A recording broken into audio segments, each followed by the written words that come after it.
तो गाइस विवेन डिसेना और रजत दलाल की फाइट हो गई है। अब मतलब कि इस बार बिग बॉस में हमें आए दिन कोई ना कोई बहस, कोई ना कोई फाइट देखने को मिल रही है। बट एक चीज़ मुझे इस बार सीज़न की पसंद आ रही है कि इस बार टिकटॉकर्स, यूट्यूबर्स वाला थोड़ा क्रिंज कंटेंट नहीं आया।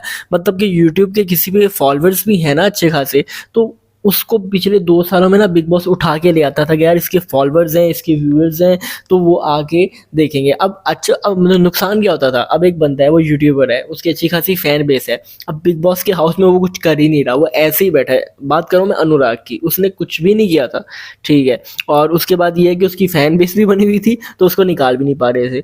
तो इस वजह से बिग बॉस ने सोचा कि भाई साहब अब ऐसी आवाम को ना ही लाएं तो अच्छा है, जिसकी वजह से काम खराब ही हुआ। और ऑब्वियसली काम खराब होना ही था। अगर आप इस तरह के अगर चीज़ें करोगे तो कोई इसको पसंद करने वाला है नहीं। मुझे तो ये लगता है कि ये बहुत ही बेकार किस्म का किया था इन्होंने, जो यूट्यूबर्स को ऐसे ही उठा के ले आए थे।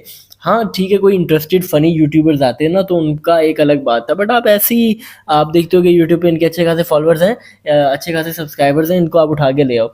तो आई थिंक वो बिग बॉस का जो कॉन्सेप्ट था ना, जो चीज़ें थी, उनको इन्होंने ख़राब कर दिया था। बट इस सीज़न में ना हमें थोड़ा ये क्रिंज लेवल कम देखने को मिल रहा है। बाकी ये है कि यार इस बार रजत दलाल और विवेन की बात कर रहा था मैं। रजत दलाल और विवेन की थोड़ी आपस में बहस होगी और फाइट ही होगी, क्योंकि वहाँ पे वॉशरूम वाले मुद्दे पे इनकी बहस हो रही थी।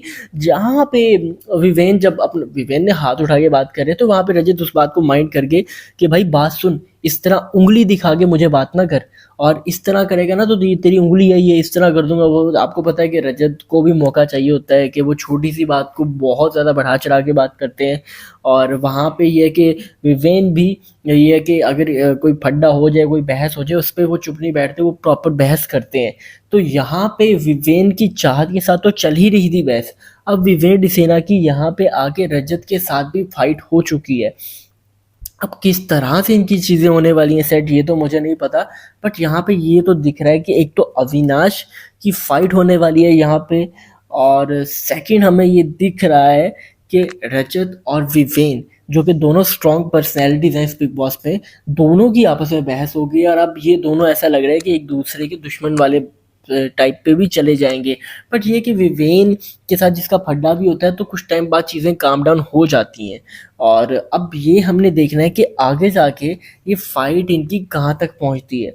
बाकी यार कुछ लोग ये बात बोल रहे थे कि विवेन बहुत रूड है चाहत के साथ। गाइस आप मुझे एक बात क्लियर करके बताओ, जब एक बंदी के पास उसका अपना बेड है, ठीक है, वो सिर्फ खराटे की वजह से उस जगह पे नहीं सो रही और दूसरी जगह लेती है क्योंकि दूसरे बंदे के पास बेड भी नहीं है।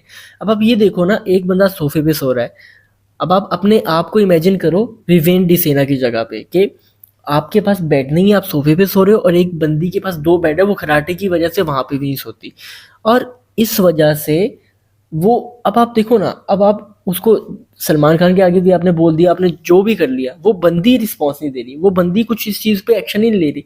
तो आप क्या करोगे?